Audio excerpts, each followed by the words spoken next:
So a little video on how I put these blinds up, a few little tips and tricks that I figured out by the time I'd done the third one.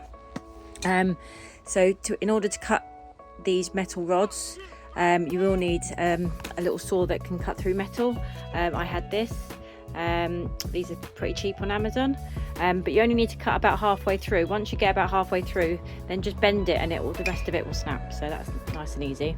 So the major tip is regards to these little brackets. So before you install them onto the wall, what I would do is put these little brackets on the rods and use the Allen key to get them tightened, almost tightened, so that you can still slightly move them up and down, and they're just a bit stiff.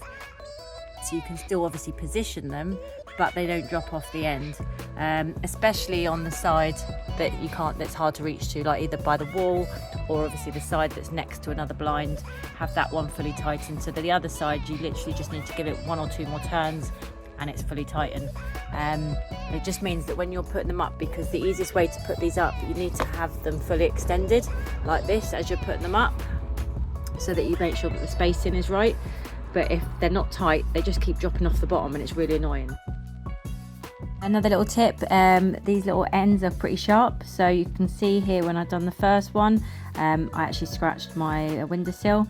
But I think obviously we're on the second and third one where I tightened those brackets beforehand.